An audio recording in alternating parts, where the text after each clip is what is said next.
Halo guys, selamat datang di channel gue, channel 486. Jadi di video ketiga kali ini gue akan bercerita tentang pengalaman dari temen gue yang kita sebut aja Jono ya. Pengalaman mistisnya ketika melintasi alas roban. Jadi si Jono ini abis Jadi si Jono ini abis SMA ya, kebetulan di kota gue SMA di Jawa Timur. Dia itu pindah ke Indramayu ikut dengan omnya karena ditawarin kerja sama omnya di tempat omnya kerja gitu. Jadi dia ikut ke omnya ke Indramayu. Dan di Indramayu dia tinggal sama omnya, tantenya, sama satu lagi anaknya omnya itu cowok namanya Budi lah, kita sebut aja Budi. Dan cerita ini berawal ketika omnya satu rumah itu sama Jono tentu saja mau pulang ke Jawa Timur ke kota gue guys. Jadi dia mau pulang dalam rangka ya mbak ingin main lah nengok kampung halaman. Dia itu melintasi jalur utara ya, dan tentu saja melintasi alas roban guys. Ya jadi ini semua berawal ketika omnya dan satu rumah itu berserta Jono tentu saja dia mau ke Jawa Timur ke kota gue untuk nengok neneknya karena kangen sama neneknya, sama keluarga lah, kumpul-kumpul biasa, tapi bukan momen lebaran ya, ini momen biasa, liburan biasa lah. Dan di perjalanan itu mereka melintasi yang namanya Alas Roban. Dan kalian tentu sudah tahu ya kalau di Alas Roban itu banyak banget cerita mistisnya. Sampai bertebaran dimanapun kalian search tuh banyak banget cerita mistis tentang Alas Roban. Dan kejadian ini berawal ketika jam sekitar seingat gue dia cerita jam 3-an pagi ya, dia itu mulai masuk ke Alas Roban guys.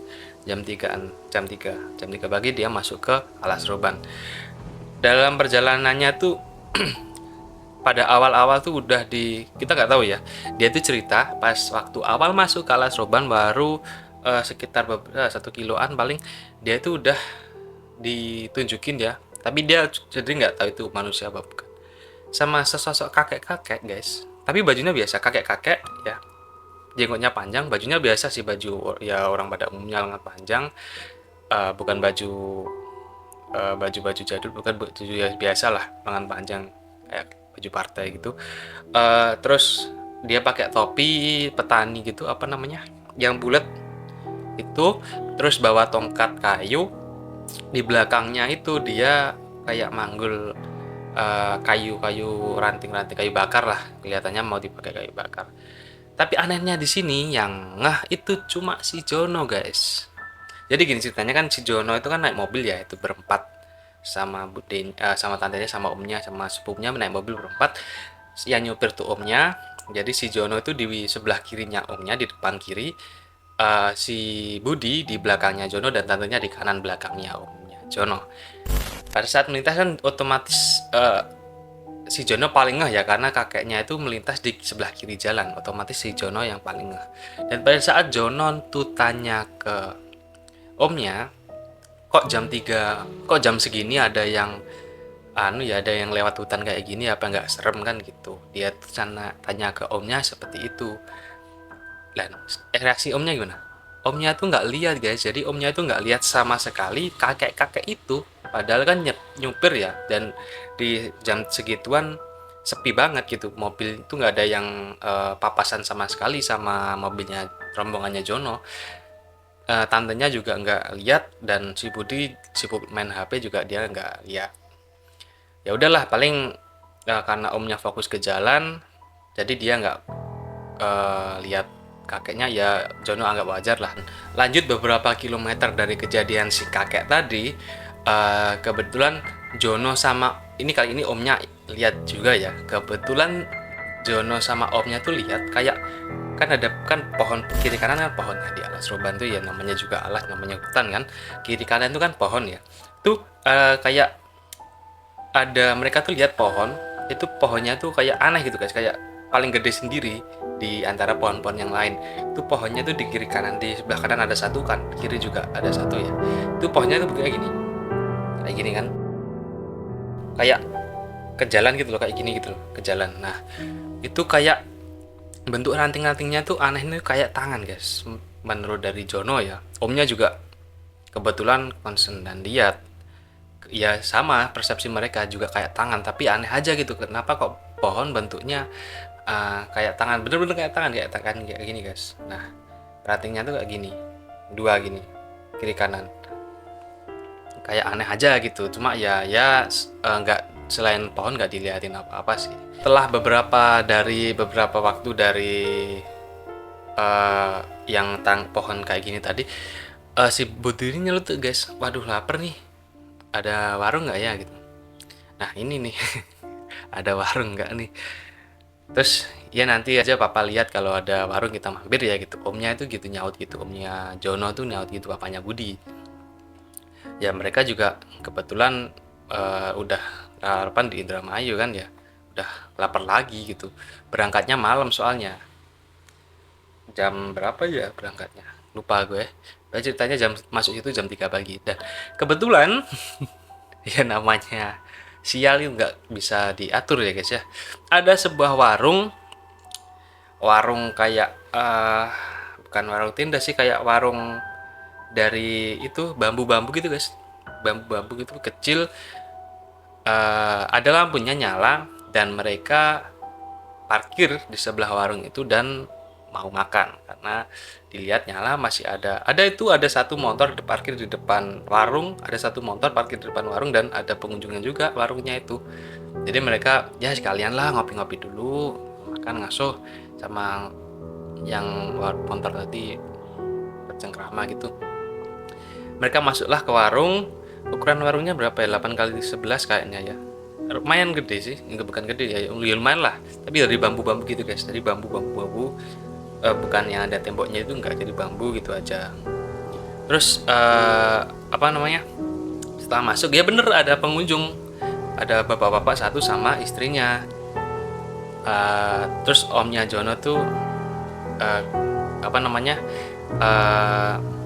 bercengkrama lah, omnya Jono sama tantenya Jono ini bercengkrama sama pengunjung dua itu tadi, dan Jono sama Budi duduk di sebelah sendirian itu berdua makan. Dan pada saat bercengkrama itu ya nggak ada yang aneh sih guys, nggak ada yang aneh, kayak manusia biasa aja gitu. Ditanyain, Pak dari mana, mau kemana gitu, ini mau ke Semarang gitu katanya berdua orangnya, yang bawa motor itu berdua. Ya biasa-biasa aja. Tapi anehnya itu guys, yang aneh itu bukan pengunjung yang dua tadi. Yang mulai Jono feeling aneh itu di penjualnya. Karena penjualnya itu dari pertama kali Jono mampir masuk ke warung itu, pesen makanan, sampai makan, selesai makan, diliatin terus sama yang jual.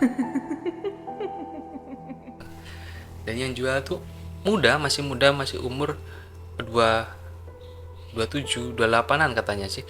27, 28-an gitu guys. Jadi yang jual itu masih muda dan sendirian loh. Cewek sendirian loh. Kan udah aneh ya harusnya ya. Jam segitu jualan lagi. Itu diliatin terus guys sama yang jualan, si Jononya. Diliatin terus, dia nggak kemana-mana. Jadi dia itu nata makan dan semuanya itu nata-nata gitu kayak gitu, sambil liatin Jono beneran. Dan Jono kan kayak aneh gitu ya, ngapain diliatin gitu, kayak sekali-kali curi pandang set, set, set.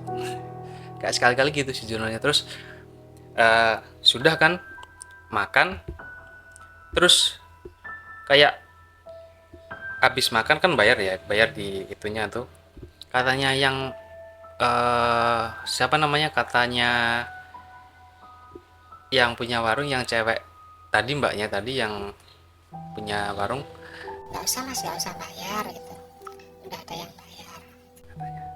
Kayak gitu guys. Nah terus omnya Jono kaget dong, loh kok udah ada yang bayar, siapa yang bayar? Nah, ini udah mulai aneh nih guys.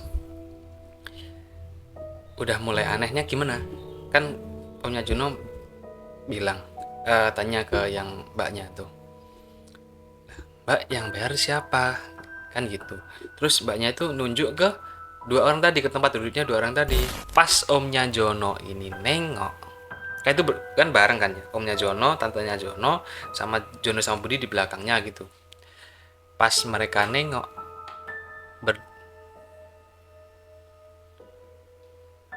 Pas mereka nengok, itu orang berdua udah nggak ada guys, sama motor-motornya juga udah nggak ada. Tapi anehnya itu pakaiannya orang bawa ransel gitu ya, kayak orang perjalanan pada umumnya. Jadi mereka tuh nggak ngeh pertamanya, kenapa kok ada yang kayak gini gitu, kok hilang gitu, tiba-tiba hilang. Dan ketika mereka nengok dan hilang kan, itu ada angin guys, angin kenceng gitu, masuk kayak dari depan warung kan. Warung tuh ada, tahu kan warung zaman dulu kan, yang warung kan kotak kotak gini, terus tengahnya ada sekat ini, pintu masuknya dua arah gini, set gini kan, sekat bambu gitu. Itu angin dari dua arah itu masuk guys, set itu masuk angin kayak ke mereka gitu loh, anginnya kayak blower gitu loh, kenceng, lumayan lah kenceng.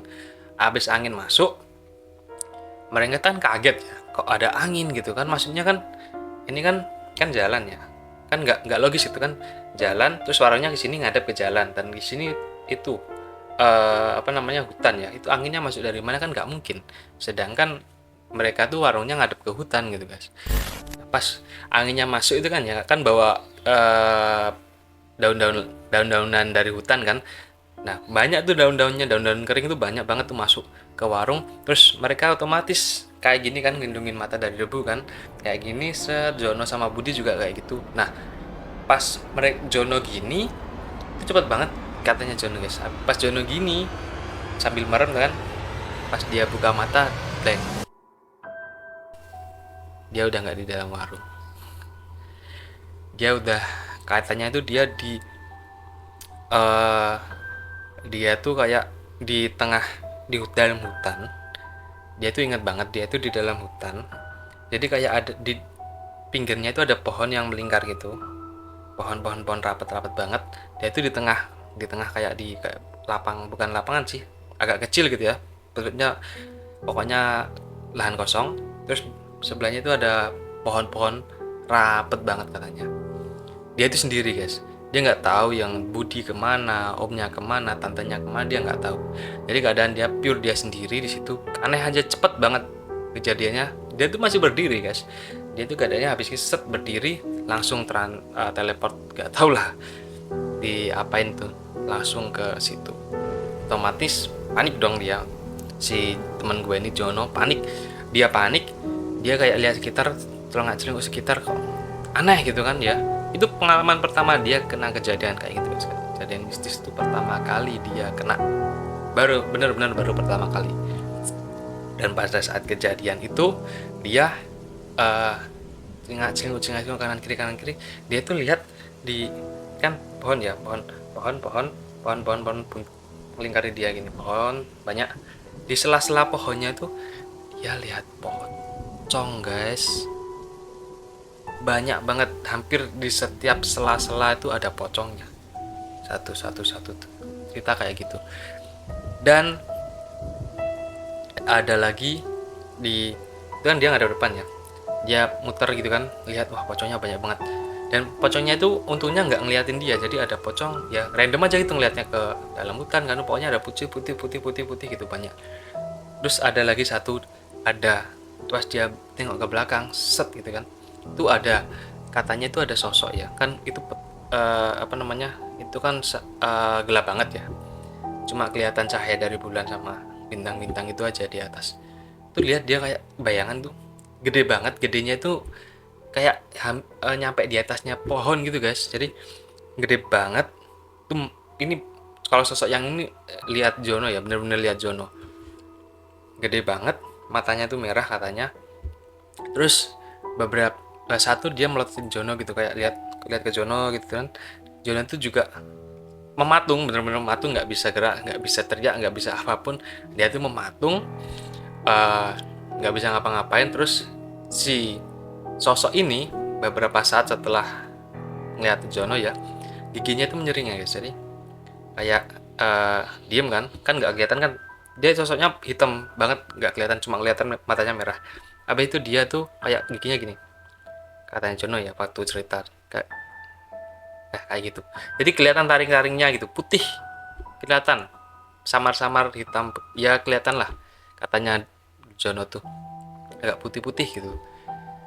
Nah habis itu Dia itu kayak tangannya ke Jono gini, set set kayak gini. Nah setelah tangannya sosok dari ke Jono gitu ya, kan Jono otomatis merem kan, merem, dia takut gitu kan, sambil dia nggak bisa berkata-kata guys, bener-bener kayak mulutnya tuh kayak lumpuh seketika, nggak bisa ngomong, nggak bisa apa, cuma gagu gitu doang pas dia cerita tuh.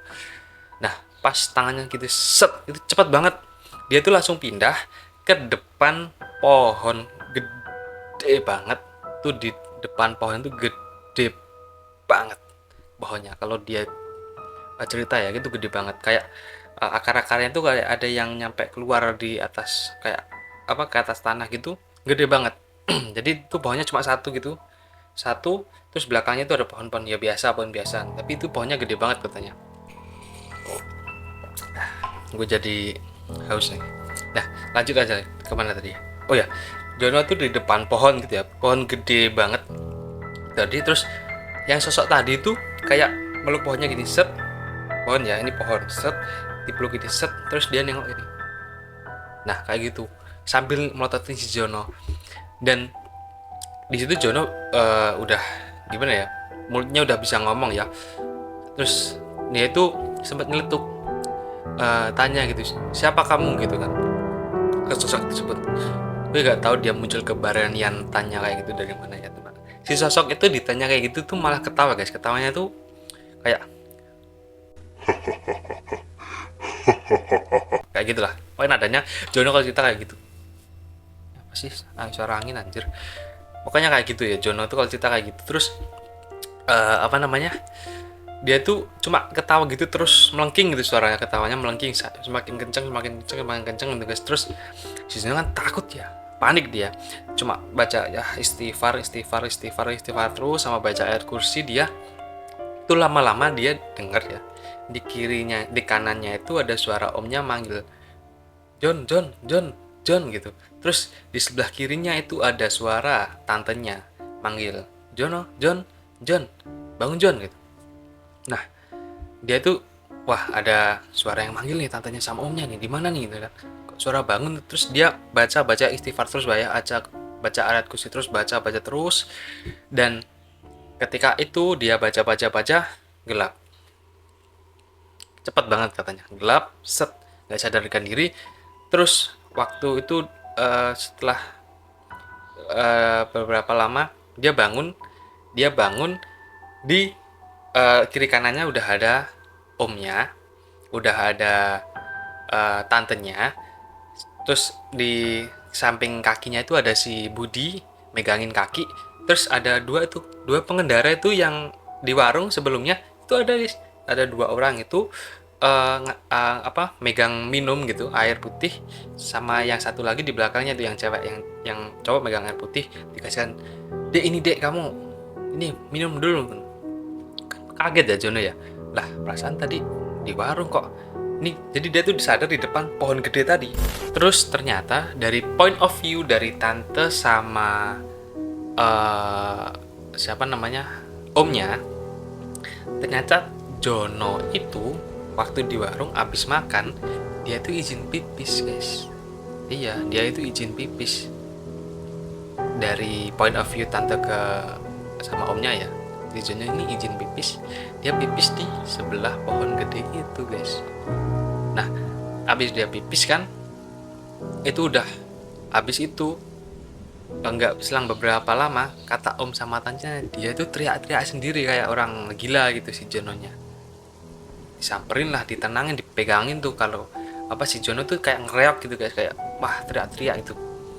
Dipegangin sama om sama tantenya, sama orang yang pengendara itu dipegangin, dibaca-bacain lah pokoknya, dibaca-bacain sampai ya itu tadi Jono sadar. Jadi si Jono itu kalau dari dia ya, sepengetahuan dia itu nggak pipis. Tapi kalau dilihat dari orang lain, dia itu habis makan pipis. Sebelum pipis tanya ke yang jual makan, ada toiletnya apa enggak, dia tanya kayak gitu katanya. Terus habis itu dia pipis lah, dan kejadian seperti itu dia teriak-teriak. Ya mungkin ya, karena ya mungkin salah juga sih, karena tapi ya gimana, namanya orang kebelet ya guys ya. Tapi pipis di tempat kayak gitu kan juga biasanya ya kejadian kesurupan atau apa tuh biasa terjadi kalau pipisnya di tempat-tempat kayak gitu kan ya. Setelah pipis sadar minum dan itu warungnya sih ternyata ada, beneran ada guys. Cuma yang jualan itu bukan mbak-mbak umur 20-an tadi. Yang jual tuh udah tua. Itu ternyata yang jual tuh ada 2 orang. Yang jual nenek-nenek, ada satu lagi kakek-kakek yang pertama kali ditemuin Jono itu ada di dalam warung situ. Ternyata suaminya yang jualan, ya kakek-kakek ternyata manusia ya guys ya. Ternyata dia itu manusia kayaknya sih, tapi kok ya cepet banget nyusulinnya gitu kan, nggak tahu juga sih karena. Dan setelah itu ke warung lagi, didudukin Jono, dikasih minum teh hangat sama neneknya. Ya memang nenek tadi cerita banyak kalau yang di situ tuh di sekitaran Alas Roban yang kejadian kesurupan, kalau pipis sembarangan tuh ada aja pokoknya. Sering mampir orang-orang tuh ke warung situ ceritaan kayak gitu, sering katanya. Itu asli ya, cewek neneknya itu nenek asli guys, bukan jadi-jadian, ternyata warungnya juga asli.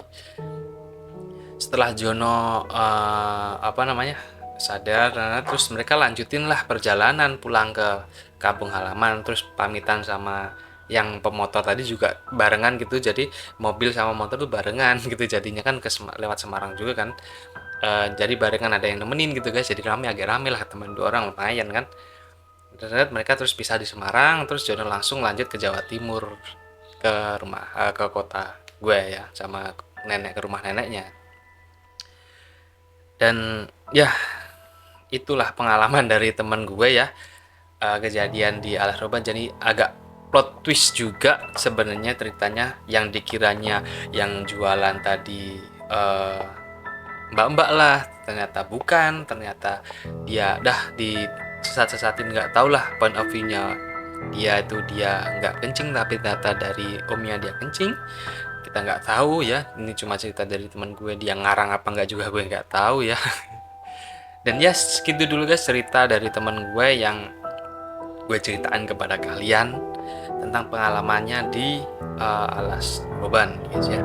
Kalau kalian punya cerita-cerita menarik tentang seputar hal-hal mistis, hal-hal misteri, kalian bisa kirimkan cerita kalian ke kolom komentar. Nanti kita sharing lah, sharing cerita lah. Nanti gue bikin video juga kalau gue sempet, karena gue juga nggak tahu ya, kayak gue itu minim banget kejadian mistis guys, beneran. Gue tuh seumur-umur belum pernah namanya ngalamin kejadian mistis. Padahal rumah gue tuh kata orang-orang sekitar tuh lumayan lah, dulunya lumayan lah kejadian. Tapi apa ya namanya, mungkin karena cocok kali ya, karena kata orang-orang tua tuh kalau cocok itu bakal bawa rezeki. Tapi kita nggak tahu ya, walau alam ya, rezeki yang udah ada yang ngatur ya. Ya segitu dulu guys video dari gue kali ini, dan selamat berbahagia, selamat hari Minggu yang cerah. See you in the next video. Bye bye.